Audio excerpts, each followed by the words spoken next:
Le squat, le mouvement principal en entraînement de muscu. Pourquoi? Parce que c'est un mouvement qui utilise toutes les articulations du corps.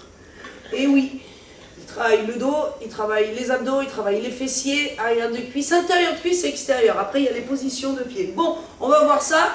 Quelles sont les mises en place essentielles pour le squat et pour bien le réaliser?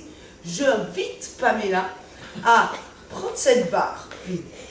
Donc, on passe dessous, on prend la barre un peu large, on essaie de la poser sur l'arrière de son dos, donc ici de la redescendre. Position des pieds, légèrement écartés vers l'extérieur, les orteils, on écrase la tranche externe et l'objectif c'est de venir s'asseoir. Tu peux y aller. Très bien. Donc si on regarde bien, vas-y, tu en fais 6 répétitions. Alignement. Si on regarde bien, il y a un superbe alignement. Comment on le voit? On regarde épaules, hanches et talons.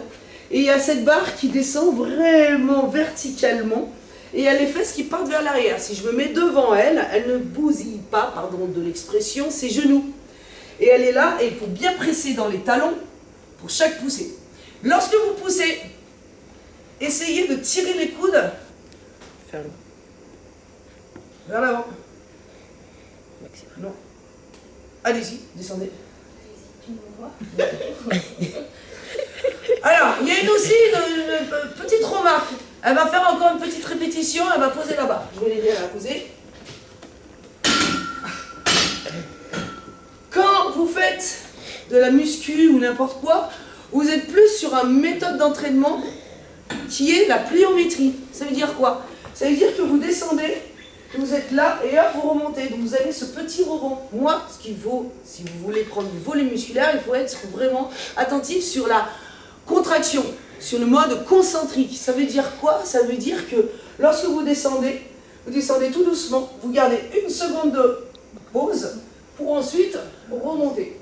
Ce qui est important, il faut absolument tirer les coudes vers l'avant pour essayer de soulever la cage, d'écarter les genoux vers l'extérieur, de presser dans les talons. Le centre du corps, ça, je vous réfère à des exercices de pilates pour prendre conscience du périnée et de ne pas avoir une force qui s'échappe vers le bas, mais qui est concentrée et qui va vous pousser vers le haut. Si vous regardez vers le sol, qu'est-ce qui se passe? Pic du nez. Hein? On est ici, on est là, on descend, on regarde le sol. Est-ce que mon squat est bien fait?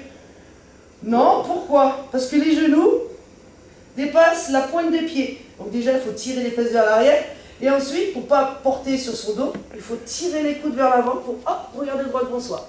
Et après, vous repoussez. D'accord? Donc c'est un mouvement où on prend son temps. Donc là, on est en demi-squat. Le squat complet où on descend très très bas, il faut avoir une très bonne souplesse de bassin. Donc je vous invite à venir à des cours de stretching pour pouvoir réaliser ce mouvement en entier. Je pose la barre.